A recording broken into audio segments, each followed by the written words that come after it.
Right నమస్తే. Parliament ఎన్నికలు దగ్గర పడుతున్న నేపథ్యంలో ఏదైతే సికింద్రాబాద్కి సంబంధించి పద్మరావు గౌడ్కి టికెట్ ఖరారు చేశారు బీఆర్ఎస్ పార్టీ నుంచి. సో ఇదే అంశంపైన మనతో మాట్లాడడానికి బీఆర్ఎస్ కార్పొరేటర్ సికింద్రాబాద్ కార్పొరేటర్ హేమశోభల ఉన్నారు. వారితో మాట్లాడి మరిన్ని విషయాలు తెలుసుకున్నాం. చెప్పండి మేడం, పద్మరావు గౌడ్ గారికి ఇవ్వడం మీరు ఎట్లా చూస్తున్నారు దీన్ని?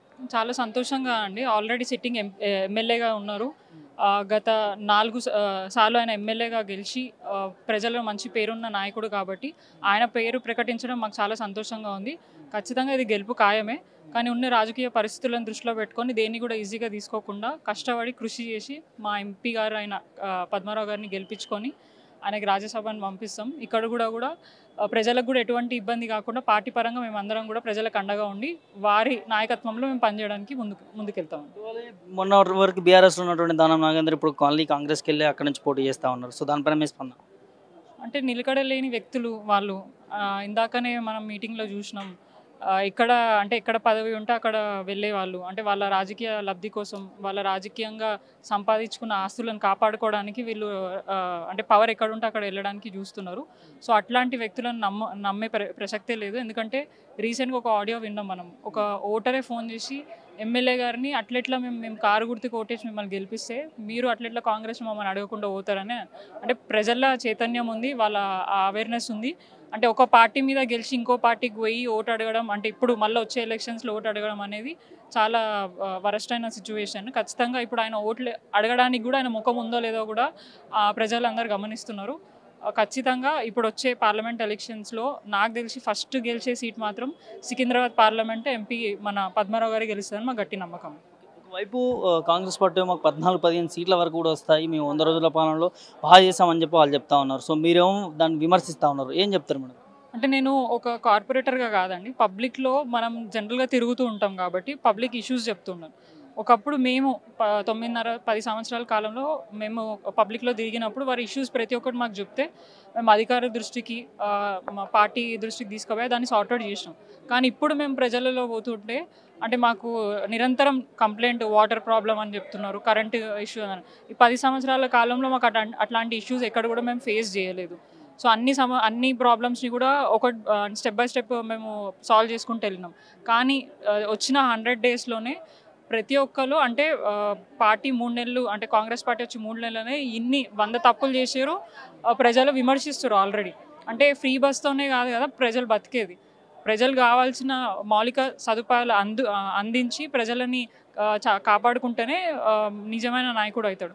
కానీ ఈ 3 నెలల్లోనే వాళ్ళు చేసిన తప్పులన్నిటి కూడా మనము లెక్క పెట్టచ్చు, దాన్ని కూడా మాట్లాడచ్చు. అంటే వాటర్ ప్రాబ్లం కానివ్వండి, ముఖ్యంగా రైతులు వాటర్ లేక అక్కడ ఇబ్బంది పడుతున్నారు, వాళ్ళు పంట నష్టపోతున్నారు. వాళ్ళు రాగానే ఎలక్షన్స్కి ముందు ఏం చెప్పారు, 2 లక్షల రూపాయలు మీరు లోన్లు తీసుకొని మేము రాగానే రుణమాఫీ చేస్తామన్నారు. ఇప్పుడు దాకా దాన్ని ముచ్చటనే లేదు. దాని గురించి అసలు రైతుల గురించి అసలు మాట్లాడని కూడా మాట్లాడట్లేదు. అండ్ చాలామంది ఆటో డ్రైవర్స్ అంటే ఫ్రీ బస్సులు పెట్టడం అంటే దాన్ని మేము విమర్శిస్తలేం, దాన్ని మేము నెగిటివ్గా దాన్ని అంటే మంచి చెడులు చూసుకొని అట్లాంటి స్కీమ్స్ పెడితే బాగుంటుండే. అండ్ అవసరమైన ఇప్పుడు హైదరాబాద్ నగరంలో మున్సిపల్ శాఖ మంత్రిగా ఆయన కూడా సీఎం గారే ఉన్నారు. ఇప్పుడు దాకా 3 నెలలలో మాకు ఆల్రెడీ గత ప్రభుత్వంలో శాంక్షన్ అయిన వర్క్స్ ఇప్పుడు దాకా పనులు కూడా జరగట్లేదు. ఎక్కడ పనులు అక్కడే ఆగిపోయినాయి. ఇప్పుడు ప్రజల్లో పోయి అడిగితే అరే కాంగ్రెస్ ఉంది కదా వాళ్ళు ఫండ్స్ ఇస్తలేరు అంటే ఇంకా వాళ్ళు విపరీతంగా తిడుతున్నారు. సో అట్లాంటి సమస్యలు ఎన్నో ఉన్నాయి 3 నెలల కాలంలో మనం చూసుకోవచ్చు. ఇప్పుడు నన్ను కాదు, నేను ఒక పార్టీగా నేను చెప్పగలుగుతా. కానీ మీరు వెళ్ళి ప్రజలలో వాళ్ళని అడిగితే వాళ్ళు చెప్తారు కాంగ్రెస్ వైఖరి ఎట్లుంది, వాళ్ళు ఎట్లా పరిపాలిస్తున్నారు, ఈ 3 నెలల కాలంలో ఎన్ని సమస్యలు వాళ్ళు ఫేస్ చేస్తున్నారు అనేది మనకి ఇంకా సమ్మర్ పూర్తి స్థాయిగా స్టార్ట్ కూడా కాలేదు. వాటర్ ప్రాబ్లం, కరెంటు ప్రాబ్లం చాలా వస్తుంది. సో ఇది జస్ట్ 2-3 ఇంకా వచ్చే రోజుల్లో అంటే ఆయన చెప్పిన స్కీమ్స్ 6 గ్యారంటీలో ఫుల్ ఫ్లెడ్జ్గా ఆయన పెట్టింది కేవలం ఫ్రీ బస్సే. మిగతాదంతా జస్ట్ పబ్లిసిటీ కోసమే ఆయన చెప్పడం జరిగింది.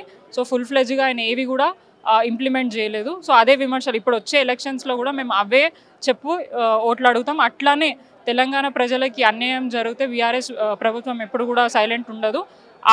ఏవైతే ఇష్యూస్ ఉన్నాయో అవన్నింటినీ కూడా మా నాయకులు మేము లేవనెత్తి ప్రజలకు ఎటువంటి సమస్య కాకుండా చూసుకుంటాం. కమింగ్ టు పార్లమెంట్ ఎలక్షన్, సికింద్రాబాద్లో పద్మరావు గౌడ్ గారికి ఇవ్వడం కారణం ఏంటి? అంటే ఇంతకుముందు కూడా 2-3 పేర్లు అయితే వినిపించాయి. సో స్పెసిఫిక్గా ఇవ్వడం కారణం ఏంటి? అంటే కేసీఆర్ గారు ఏదైనా ఆలోచించి డెసిషన్ తీసుకుంటారు. అంటే ఆయన పేరు పద్మారావు గారి పేరే బ్రాండ్ మాకు. మొత్తం తెలంగాణ రాష్ట్రంలో కూడా పద్మారావు గారి పేరు తెలియని వ్యక్తులు లేరు. వారి వారి అంటే క్యారెక్టర్ కానీ వారి నేచర్ కానీ తెలియని వ్యక్తులు లేరు. సో వారి పేరు ఇమీడియట్గా చెప్పంగానే ప్రతి ఒక్కరు చాలా సంతోషపడ్డారు. ఇప్పుడు మొత్తం 17 ఏవైతే పార్లమెంట్ కాన్స్టిట్యున్సీస్ ఉన్నాయో దానికంటే మించి ఇక్కడ చాలా ఆసక్తిగా పోటీ ఉంటుంది. ఎందుకంటే సిట్టింగ్ ఎంపీ కిషన్ రెడ్డి గారు ఉన్నారు, ఆయన కేంద్ర మంత్రిగా చేసిండ్రు. సో లాస్ట్ టైం కూడా ఆయనకు చరిత్ర ఉంది, అంటే మన పద్మారావు గారు చరిత్ర ఉంది. ఆయననే 2004లో కానీ 14లో కానివ్వండి మొదటి ఎమ్మెల్యేగా కార్పొరేటర్గా అంటే కింది స్థాయి నుంచి ఆయన ఎదుగుతూ ఈరోజు ఒక మంత్రి పదవి తీసుకొని డిప్యూటీ స్పీకర్గా ప్రజల నాయకుడిగా ఉన్నాడు కాబట్టి వారి పేరును ప్రకటించారు. అదే పేరుతోనే ఆయన మంచితనంతో ఇప్పుడు ఖచ్చితంగా ఎంపీ ఎలక్షన్స్లో కూడా గెలుస్తారు.